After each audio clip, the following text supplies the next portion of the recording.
दोस्तों यह कहानी एक लड़के की है जो पढ़ाई में एवरेज स्टूडेंट था और दिन भर अक्सर टाइम पास करता था और मोबाइल फ़ोन में इंस्टाग्राम, फेसबुक, गेम्स को देखना उनकी आदत बन चुकी थी। मतलब सोशल मीडिया में लिप्त था और घर पर उनकी माँ की तबीयत भी ठीक नहीं थी और वो भी गरीब किसान परिवार से। घर की हालत भी ठीक नहीं थी।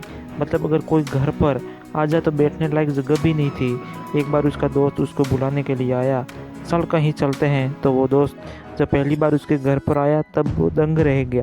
उसने पूछा कि ये तेरा घर है? हाँ ये मेरा घर। तो बोला कि तुम ऐसी हालातों में रहते हो? हाँ भाई मैं ऐसी हालातों में रहता हूँ। बाद में थोड़ी देर तक उसका दोस्त चुप रहा, फिर बोला वाह वाह मेरे दोस्त, तेरे घर की हालत भी सही नहीं है और तेरी माँ भी बीमार है और तेरे पापा दिन रात मेहनत कर, खेती बाड़ी कर, थोड़े थोड़े पैसे जुटा कर घर खर्चा चलाते हैं और तू दिन भर मोबाइल चलाता रहता है और दिन भर टाइम पास करता है। तेरे भविष्य की कोई चिंता ही नहीं है। देखो तुम किसको धोखा दे रहे हो, तेरे माँ बाप को या अपने आप को?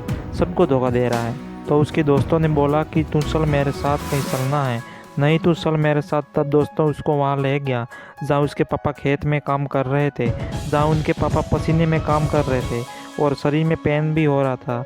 और पास में उसके रिश्तेदार भी खड़े थे तो उनसे कह रहे थे कि मेरे यार पत्नी भी घर में बीमार है और इलाज कराने लायक भी पैसे भी नहीं है और दिन रात मेहनत कर, मेरे बेटे की फीस भी बड़ी मुश्किल से भर पा रहा हूँ। अब तो बस मेरा बेटा ही आखिरी उम्मीद है।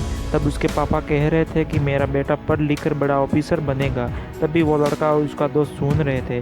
तभी उसके दोस्त ने कहा कि देख देख कैसे जीते हैं तेरे पापा, तेरे ऊपर कैसी उम्मीद रख बैठे हैं, लेकिन तुझे लगता है कि तू तेरे पापा की उम्मीदों को पूरा कर पाएगा? एक बार तो तेरे पापा की हालातों को समझ और तू तेरे पूरे टाइम ही मज़े करते रहता है। और तभी उसके दोस्त ने और कहा कि अरे भाई अब तो बदल दे तेरे हालातों को। तभी वह लड़का कंपाने लगा और तभी से उस लड़के ने तुरंत निश्चय किया कि मैं दिन रात मेहनत करके आईएएस बनूंगा।